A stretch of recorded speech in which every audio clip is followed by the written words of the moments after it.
Donc le Saint-Esprit, déjà il y a plusieurs éléments à prendre en compte. Donc nous, le Saint-Esprit tel qu'on le connaît, il descend pour nous le jour de la Pentecôte. Alors la Pentecôte, c'est dans Acte 2, dans Acte chapitre 2, du verset 1 à 4. Et donc là on a le récit de la Pentecôte, c'est le Saint-Esprit qui descend sur les apôtres et qui leur permet notamment de parler plusieurs langues. Et c'est ce qui les rend saints, en quelque sorte, qui les sanctifie et qui leur donne la force d'aller propager le message de l'Évangile, le message de Jésus. Et donc on peut dire qu'ils reçoivent d'un coup la force de Dieu en eux. Et donc c'est là que le Saint-Esprit descend sur son Église primitive. Voilà. Avant ça, on l'a en Jésus, on le voit en Jésus. Déjà, la Bible nous dit que Jésus est né par le Saint-Esprit. Marie tombe enceinte par l'action du Saint-Esprit. Et donc ça tu le retrouves dans Matthieu chapitre 1 verset 18. Donc elle se trouve enceinte par l'action du Saint-Esprit. Et dans pareil Matthieu chapitre 1 verset 20. N'aie pas peur de prendre Marie pour femme, car l'enfant qu'elle porte vient du Saint-Esprit. Donc par l'action du Saint-Esprit. Donc ça veut dire que déjà le Saint-Esprit il agit sur la matière. Parce que pour que Marie puisse tomber enceinte, il faut que ça puisse interagir avec le monde qui nous entoure. Ça c'est ce qui me vient là. C'est ce qui m'est venu moi. Quand je lis ça, c'est ce que je comprends. Au début, je croyais justement que c'était qu'un esprit et que c'était l'esprit qui habitait en nous uniquement. Mais en fait, je pense, moi, que ce n'est pas que ça. Qu'est-ce que j'avais noté d'autre ?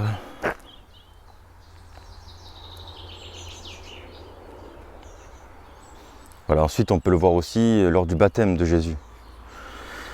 Dans Luc chapitre 3, 21-22, le ciel s'ouvrit et le Saint-Esprit descendit sur lui sous une forme corporelle comme une colombe.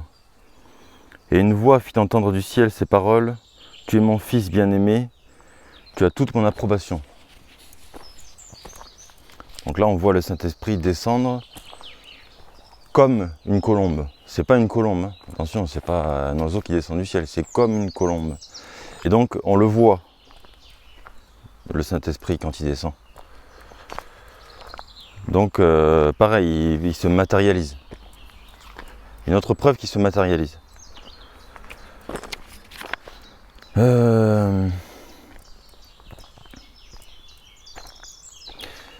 Ensuite, dans Jude 20, « Quant à vous, bien-aimés, édifiez-vous vous-même sur votre très sainte foi et priez par le Saint-Esprit. » Et donc, je vais mettre ça en relation avec l'autre verset, ce verset-là. Donc, dans 1 Corinthiens chapitre 3, verset 16, « Ne savez-vous pas que vous êtes le temple de Dieu et que l'Esprit de Dieu habite en vous ?» Donc là, ces deux versets-là nous montrent que le Saint-Esprit, il vit en nous et qu'on en est le temple.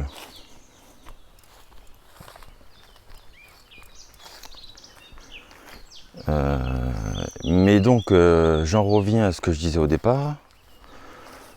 Donc quand il descend pour nous, c'est lors de la Pentecôte, quand il descend sur les apôtres. Avant ça, il est avec Jésus, il crée Jésus, il descend et il le remplit lors de son baptême. Et on le voit aussi dans Jean le Baptiste. Jean le Baptiste, il est rempli du Saint-Esprit dès le ventre de sa mère, c'est ce qui est écrit.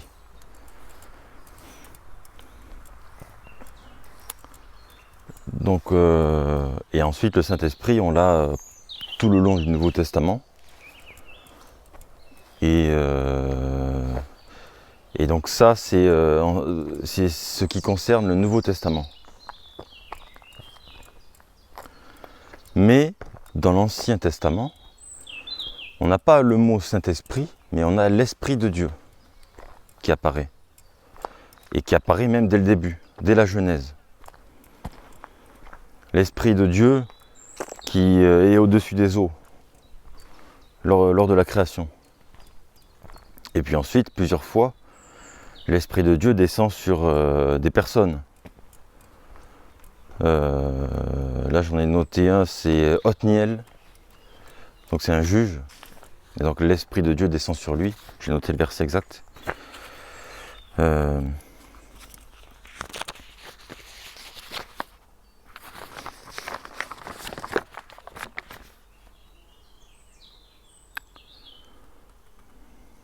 Ouais. L'Esprit de l'Éternel reposa sur lui. Il devint juge en Israël et partit en guerre. Donc l'Esprit de l'Éternel reposa sur lui. Donc ça, c'est un des exemples que l'Esprit était déjà présent avant le Nouveau Testament, donc avant Jésus.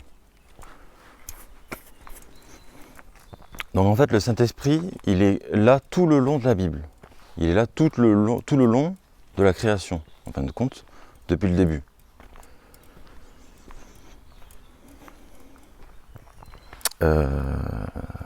Donc ça, c'est en ce qui concerne le Saint-Esprit.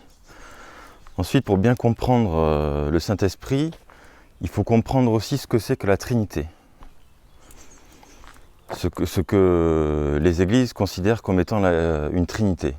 Ils considèrent Dieu comme étant trinitaire. Donc ils considèrent qu'il n'y a qu'un Dieu, mais qu'il est en 3 personnes différentes. Et ça, c'est ce que pensent toutes les églises, que ce soit église catholique, église protestante, église orthodoxe et la majorité des autres églises. Après, il y a plein de petites églises et des petites communautés chrétiennes. Et majoritairement, c'est ce qui ressort, c'est la Trinité. Donc la Trinité, c'est quoi? On peut le voir comme un triangle. Avec Dieu, le Père, Dieu, le Fils, et Dieu, le Saint-Esprit. Donc Dieu dans sa forme céleste, Dieu dans sa forme humaine, Jésus, et Dieu dans sa forme, on pourrait dire du coup, esprit. Mais ça, il y a plein de gens qui ne comprennent pas très bien ce que c'est que le Saint-Esprit. Et moi-même, je le comprends pas non plus totalement. De toute façon, moi, je ne pourrais pas le comprendre totalement, je pense. Mais je ne comprends pas et ça fait longtemps d'ailleurs que je ne le comprends pas. Moi, comme je t'avais expliqué, j'ai commencé à vraiment aller vers Dieu en allant à des messes. Et donc le Saint-Esprit, moi je voyais ça plutôt comme une espèce de force qui serait la jonction entre Dieu et Jésus. Il y a plein de gens qui pensent que c'est une force. Et donc les églises, ce qu'elles nous apprennent, c'est que non, ce n'est pas une force, c'est une personne. Et il y a plein de gens qui du coup ne comprennent pas ce que c'est que le Saint-Esprit ou qui ne comprennent pas ce que c'est que la Trinité. Et donc moi je vais t'expliquer ce que moi j'ai compris de ça et ce que moi je comprends de Dieu et de Jésus et du Saint-Esprit. Dans la Bible, Jésus dit « Baptisez-les au nom du Père et du Fils et du Saint-Esprit » et au nom il n'est pas au pluriel, il est au singulier.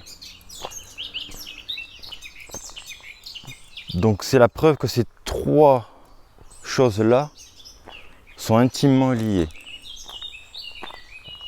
Ça, c'est la première des choses. Deuxième chose, on voit plusieurs fois, très souvent dans la Bible, que, dans le Nouveau Testament donc, que l'ordre est changé à plusieurs reprises. Des fois c'est le Père, le Fils, le Saint-Esprit. Des fois c'est le Fils, le Père, le Saint-Esprit. Des fois c'est le Saint-Esprit, le Fils et le Père. Et donc c'est comme si c'était interchangeable et qu'il n'y avait pas véritablement d'ordre. Ça renforce l'idée de la Trinité et de l'idée de ces trois choses-là qui n'en forment qu'une. Donc, voilà, il y a plein de gens, encore aujourd'hui, qui ne savent pas ce que c'est véritablement que le Saint-Esprit. Et moi, quand je suis allé dans des messes et que j'ai appris, j'ai fait un peu de catéchisme, je me suis renseigné, etc., de mon côté aussi, c'est pas clair, en fait, le Saint-Esprit. Il y a plusieurs interprétations de ce que c'est, en fait. Il n'y a pas une définition claire, nette et précise de ce que c'est le Saint-Esprit. Il y en a qui vont dire, à chaque fois c'est plus ou moins pareil, mais il y a des variantes. Donc moi je vais te dire ce que j'en pense. Bon, déjà, le Saint-Esprit, il habite en nous. Le Saint-Esprit, qu'est-ce que c'est concrètement? Comment il agit en nous? Il nous élève en tant que chrétiens. C'est le Saint-Esprit qui nous raccroche à Dieu. C'est le Saint-Esprit qui nous aide à prier. C'est le Saint-Esprit qui nous aide à nous sanctifier, à devenir saints. Le Saint-Esprit, ça t'aide à avoir des intuitions. En fait, c'est Dieu qui habite en toi, le Saint-Esprit. Il t'aide à comprendre la Bible, l'Écriture. Il t'aide à avoir le courage de parler de Dieu autour de toi. Voilà, c'est vraiment... c'est la partie de Dieu en toi, en fait. Et donc aussi, pour bien le comprendre, il faut comprendre ce qu'est Jésus aussi. En fait, Jésus, il est pleinement homme et pleinement Dieu.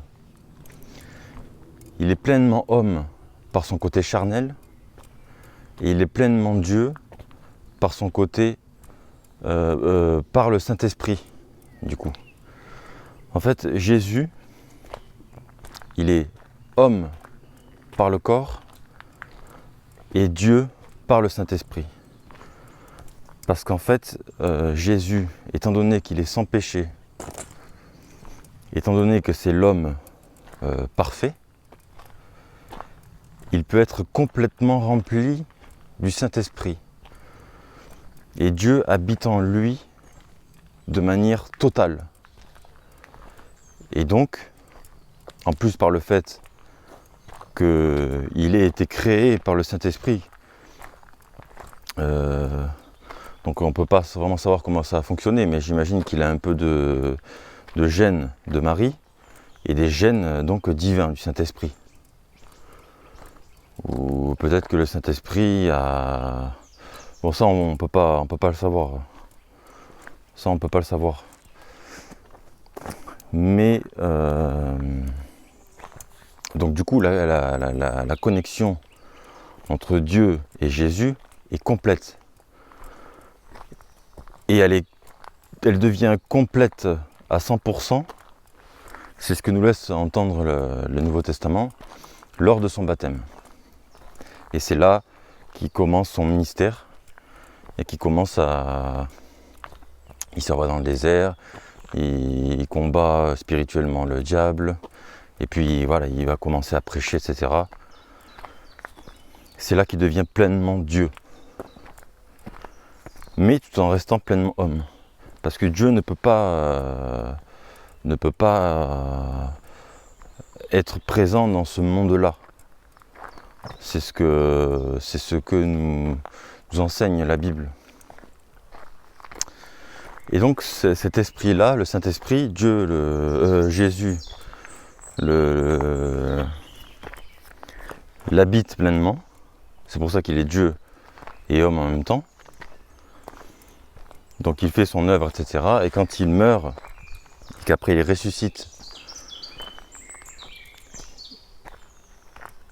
et qu'il monte au ciel par la suite, ensuite il le donne aux apôtres, à l'église primitive, et puis à tous les autres fidèles. Avant Jésus, on n'avait pas accès à ce Saint-Esprit. Mais grâce au sacrifice de Jésus,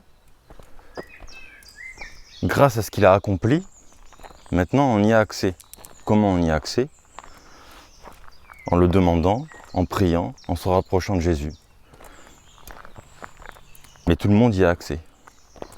Avant, pour être sanctifié, pour être en communion avec Dieu, pour être proche de Dieu, se faire pardonner de ses péchés, etc., il fallait faire des sacrifices d'animaux.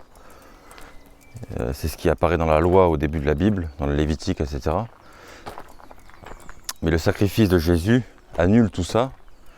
Et donc grâce à lui, on a accès à ce Saint-Esprit et à Jésus et à Dieu. Et donc je disais, donc maintenant on a accès à ce Saint-Esprit, mais avant, on voit qu'il était là aussi. Et donc, comme je t'ai dit tout à l'heure, par exemple pour le juge Othniel, il est descendu sur lui et puis sur d'autres personnes. On le voit lors de la Genèse, on le voit plein de fois. Il n'est pas nommé le Saint-Esprit, mais il est nommé l'Esprit de Dieu. Donc en fait, il est constamment là, mais il est pleinement là pour tout le monde à partir de Jésus. Voilà. Et donc comment le décrire? Donc moi, au début, je te disais, je voyais ça comme une force. Et là, tout le monde dit, c'est ce qu'on m'a appris, et c'est ce que tout le monde croit, je te dis, les églises, toutes les églises, tout le monde, que c'est une personne. Moi, pour moi, d'après ce que j'en tire et tout, pour moi, le Saint-Esprit, c'est pas une personne.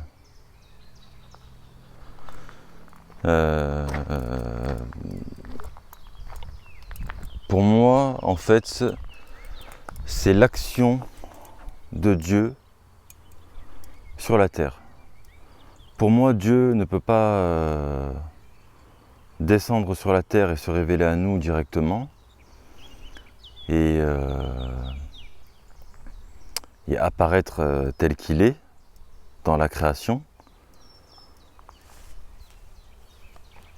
Et donc, il agit par le Saint-Esprit, par son esprit. Et donc il interagit, il crée, il intervient, il modifie, il maintient la création en vie, il interagit auprès de tous et il nous aide à prier, communique avec nous, est en nous, grâce à son esprit. Pour moi, c'est ça. Et donc, ce n'est pas une personne, c'est Dieu, en fait, tout simplement. Et en fait, le Saint-Esprit, du coup, c'est pas une force, c'est pas une personne, c'est Dieu qui agit dans le monde qui nous entoure. Que ce soit sur la matière, sur les choses et sur nous. Voilà, pour moi, c'est ça le Saint-Esprit. Et donc on ne peut pas parler réellement de Trinité en tant que telle. Dieu, qu'il soit une personne avec une personnalité, oui. Jésus aussi. Mais le Saint-Esprit, non. Le Saint-Esprit, pour moi, c'est pas une personne. Et une chose aussi qui me fait penser que c'est pas une personne, c'est que dans l'Apocalypse, par exemple, il n'est pas question de Monsieur Saint-Esprit. On parle de Dieu, on parle de Jésus, Il n'est jamais question d'un monsieur Saint-Esprit. Donc ce n'est pas une personne. Et quand je dis personne, il pense réellement que c'est une personne. Avec une personnalité, avec tout ce qui a trait à une personne. Donc une personne, c'est indépendant, ça aime telle chose, ça fait telle chose. Et donc pour eux, c'est réellement une personne à part entière. Comme une entité différente de Dieu. Et donc non. Et enfin non, c'est ce que moi je pense. Et comme je te dis, le fait qu'il n'y ait pas de Saint-Esprit dans l'Apocalypse, c'est une preuve tangible pour moi que ce n'est pas une personne. Dans l'Apocalypse, on nous dit que Jésus régnera en tant que roi sur la nouvelle terre, sur le royaume. Et il est dit, et je serai son Dieu, et lui sera mon fils. Mais il n'est pas question de Saint-Esprit, en fait. Jamais. Donc, ce n'est pas une personne. Et donc, la Trinité telle qu'on l'entend depuis 2000 ans, pour moi, elle n'est pas bonne. Il y a Dieu, il y a Jésus, et le Saint-Esprit, c'est ce qui relie parfaitement les deux. C'est ce qui les lie, c'est ce qui fait que Jésus est pleinement Dieu, pleinement homme. Et étant donné que Dieu n'a pas n'est pas dans le temps, Jésus est là depuis toujours, en fait. Et donc Jésus est Dieu. Et Jésus, en lui-même, il représente, du coup, l'ensemble de ce qu'est Dieu, parce qu'il est Dieu, il est la forme corporelle de Dieu, et il est en même temps l'esprit, il est les trois en même temps. Et encore, dire les trois, du coup là, tel que je l'explique, c'est plus trois en fait, c'est un. C'est un. Et si on cherche vraiment à détailler le 1,